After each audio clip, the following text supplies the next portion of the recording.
r/NoSleep. Posted by you/lifeisstrangemetoo. Never go to a sleepover hosted by a corpse. The doctors have always told my mom that I have something called dissociative hallucinations. They think that just because I'm a little girl I don't know what that means, but I do. It means they think I'm crazy. Adults all think that just because they can't see something that means it isn't real, but the truth is that the things I see are just as real as what they see, maybe even more real. That's because when I look at people, I see what they look like on the inside. I don't mean that I see their organs and bones and stuff, I mean that I see who they really are. A kind-hearted old woman looks like a radiant angel to me, and a vacuous supermodel like someone suffering from an unfortunate birth defect. When I look at pictures in my school textbooks of notorious dictators or criminals throughout history, all I can see are bloated corpses with worms poking out of holes in their rotted flesh. So when our new neighbor moved in, his head caved in and maggots nesting in his brain, I knew that he was not to be trusted. He came by the afternoon he moved in to introduce himself. "My name's Jim," he said, extending a hand to my mother and grinning. I gagged as black pus oozed out of the lines in his cheeks. "Oh, it's nice to meet you," my mom said. I was wondering who had moved in across the street. Jim crouched down so that his rotted face was at eye level with me. "And what's your name, little girl?" he said, grinning even wider and sticking his hand out at me. I didn't say anything. "Oh Annie, you're being so rude," my mom said. "Sorry Jim, she's a bit shy." "Oh that's okay," Jim said, eyeing me up and down. "I'm sure she'll grow out of that soon." He placed his hands on his knees and pushed himself back to his feet. "I've got a daughter her age, too," he said. "Annie ought to come visit for a sleepover, sometime. I'd love for little Lucy to have some friends in the neighborhood." "Oh that sounds like a great idea," my mom said. "How about we set one up this weekend?" "Sounds good to me," Jim said. "Well, I've got some errands to run, so I'll see you later, neighbor." He gave my mother a cheerful grin and looked at me one last time before he left. I looked up my mom as soon as she shut the door. "That man's a bad man," I said. My mom sighed. "Don't be silly, Annie." She paused, then added nervously, "You're not seeing things again are you?" "No, Mom." I'd long since learned not to answer that question honestly. That weekend I met Lucy. She was a pleasant girl, and pretty despite a few scars. Most children are pure-hearted and blemish-free, so I was surprised to see the scars, but they didn't bother me. The sleepover came and went without event, the only weird part being when Mr. Avery made us sit on his lap so he could read us a story. The weekend sleepovers continued after that, and although I liked Lucy a lot, I always felt a bit uneasy at her house. At first it was just the walking corpse of her father that set me on edge, but then I noticed that every time I visited Lucy would have at least one more scar. The longer I went the more she began to resemble her dad, her flesh slowly becoming a ragged patchwork of scars and bruises, her eyes seething with quiet rage. The day that things came to a head was just a normal sleepover like any other, until Lucy's father came home, clothes askew and smelling like the bottle of rubbing alcohol my mother kept under the kitchen sink. He barged into Lucy's room, interrupting our game of truth or dare and seizing Lucy by the arm, bending down to whisper something in her ear. As Lucy listened her eyes widened to the size of milk saucers and a terrified look seized over the patchwork of scars that made up her face. "Why you can't?" she mumbled out. "Annie's here." Mr. Avery's grip tightened around his daughter's arm until his knuckles were white, and the whispering grew into a hiss. Her shoulders slumped, and her whole body seemed to go limp with resignation. And then, something horrible happened. As Mr. Avery whispered in his daughter's ear, the skin of her face began to stretch, pulling apart down the middle like cloth tearing at the seams, black pus slowly oozing down from the wound. A new scar was being formed. I knew I couldn't just stand by and watch, and so I screamed the first thing that popped into my head. "I know what you are." The words sounded stupid coming out of my mouth, but Mr. Avery's jaw dropped a bit, and his grip around Lucy's arm slackened. "You, what?" he said, seemingly dumbfounded that a stranger's child had just yelled at him. "I know what you are," I said. "You're a monster. And you're hurting her. I won't let you do it anymore." Mr. Avery let go of Lucy's arm and stood up straight as a rail. His startledness had turned to anger, and his eyes narrowed into slits. "I will not have my parenting questioned by a child," he said through clenched teeth. "You get out of my house right now, and don't you ever come back." I wanted to hit him. I wanted to grab Lucy by the arm and run away with her, but the sight of that disfigured monster rooted my feet to the ground. And then, like a coward, I turned tail and ran.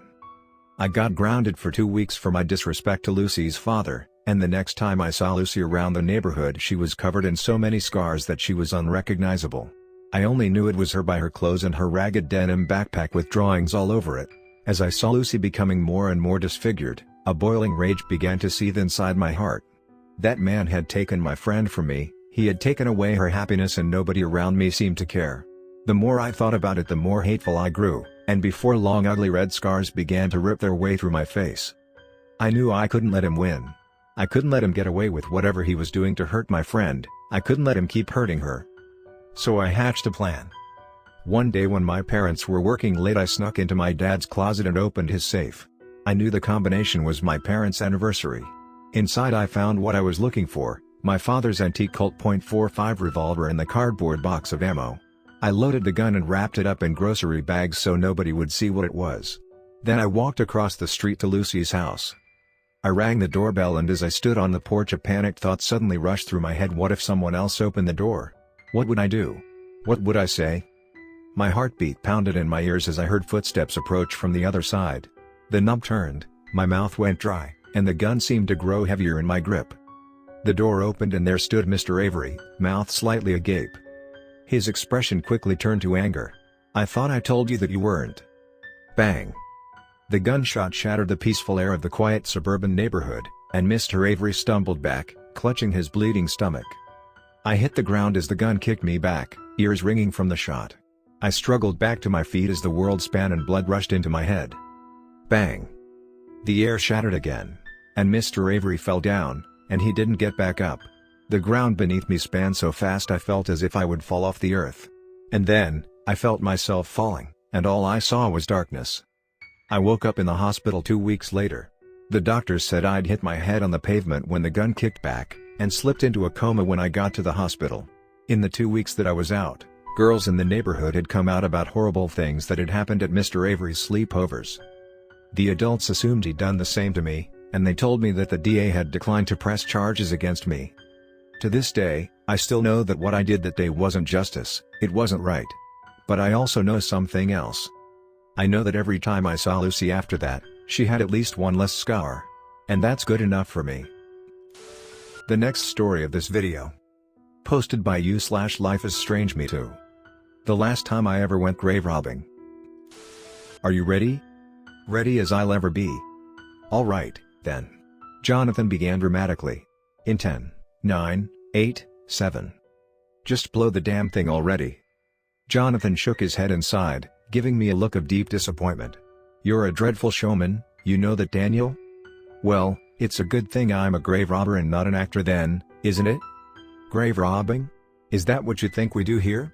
We are liberating historical artifacts from dusty old tombs where they're of no use to anyone, Daniel.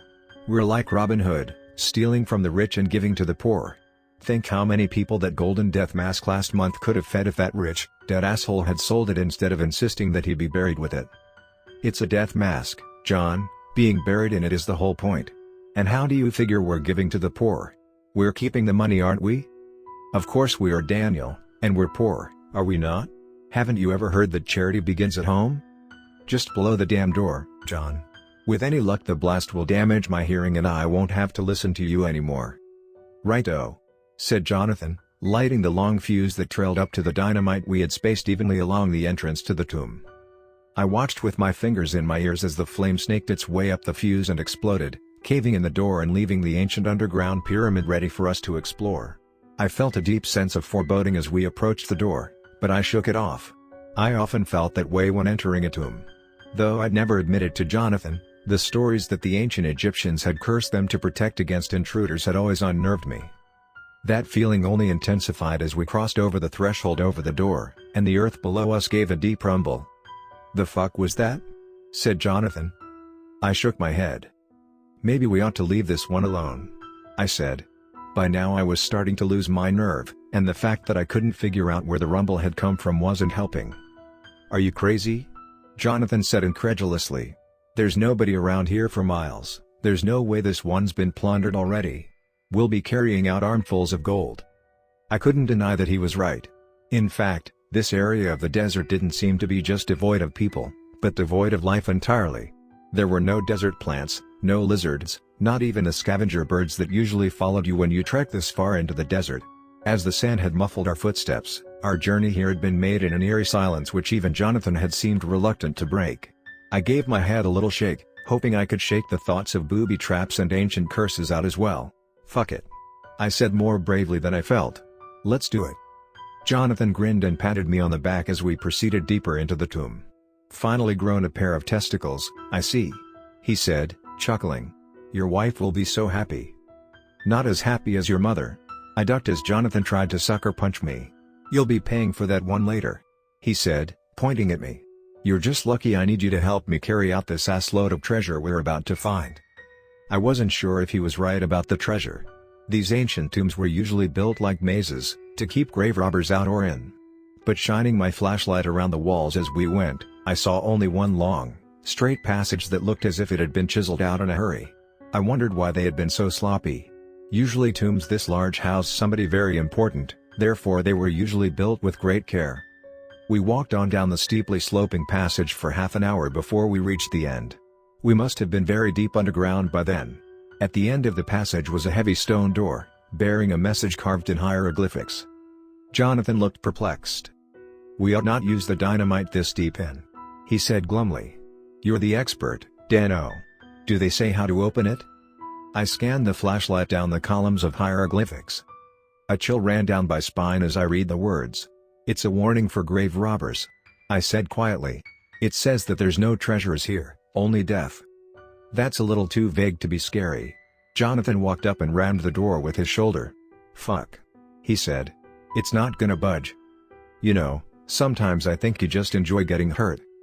"Maybe a little," Jonathan said, rigging the dynamite against the door and unfurling the fuse as he backed away. We lit the fuse and retreated to a safe distance with our fingers in our ears. The dynamite took the door out and dust fell from the ceiling as the tomb around us answered the blast with a deep rumble. The dust falling from the ceiling made it impossible to see more than a few feet ahead of us as we made our way into the chamber. I noticed that the room was unnaturally cold compared to the baking path outside it, and I had a deep feeling that was somewhere I didn't belong. I waited apprehensively as the dust slowly settled, scanning the flashlight around the room hoping to catch a glimpse of something gold or jeweled. But when it was finally clear enough to see the walls, my stomach sank. There was nothing here at all. "Shit," Jonathan hissed. "We've been beat here." "Looks like it," I said. I tried to make my voice sound miserable, but I was secretly relieved to be out of this place. "Hold on a second." Jonathan swung his flashlight to the center of the room. It illuminated a small stone sarcophagus. "That lid looks pretty heavy," he said, examining it closely. "And look, it's chained shut. The seal hasn't been broken. There could be another death mask in there. It looks a little small for a person." "Well, it must have been one of those child pharaohs," Jonathan said eagerly, now clipping at the chains with bolt cutters. "Pity the death mask will probably be smaller, but gold is gold." "Jonathan, maybe we should," but my voice was interrupted by a heavy grinding of stone on stone as Jonathan slid the lid off. His face went slack and he beckoned me over. "What the fuck?" he said in an almost whisper. Inside the sarcophagus was an arm set on purple satin. The skin was black and withered and the hand had long, almost claw-like fingernails. The fingers were wrapped tightly around a golden staff that looked like it had been broken in half. Incomprehensible symbols had been carved into every inch of it. Jonathan stared at the staff as if mesmerized. He reached out to grab it. As soon as his fingers touched the gold, his whole body went rigid as if he was being electrocuted. He slowly began to rise above the ground, first 6 inches, then 6 feet.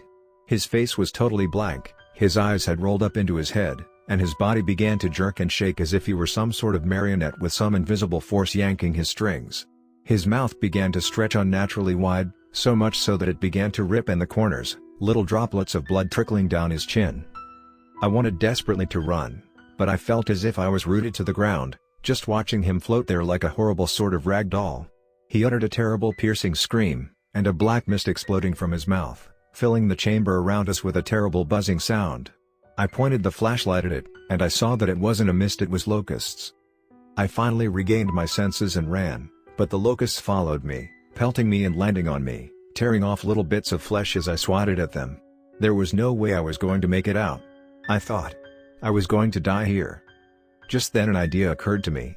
I slid the pack onto one shoulder and slung it around to my front as I ran. I shoved my hand inside and grabbed a handful of dynamite. I didn't have time to rig up a long fuse, so I twisted the short fuses together, lit them and tossed the bundle behind me, running like hell to escape the blast. I heard the explosion, and looked over my shoulder. Yes, I thought. The path had caved in and trapped most of the locust horde inside. I finally saw the light at the entrance, and I stumbled and hit the sand hard. The locusts began attacking me as I lay there, little droplets of blood flying from the wounds on my arms as I tried to swat them. Then there was another rumble from the tomb, and all of a sudden they stopped attacking. The locusts gathered into an enormous black cloud and tore off into the distance, leaving me panting and bleeding on the ground. My mind was racing. Locusts were one of the 10 plagues. I thought. Could it be a coincidence? Or had I truly unleashed something evil? Would the rivers turn to blood next? Would there be darkness over the land? Death of the firstborn? No. I said out loud, shaking my head vigorously as if I could shake the bad thoughts away. Whatever evil was in that tomb was sealed up tight. The dynamite had seen to that. I stumbled to my feet and tried to catch my breath. My throat was raw and painful as I panted in the desert heat. I reached for my canteen and threw my head back as I took a huge swig of water. As soon as the water hit my lips there was a strong metallic taste in my mouth, and I spit it on the ground. The black-red stain shimmered in the desert sun. As I dumped out my canteen I saw that it was no longer water inside. It was blood.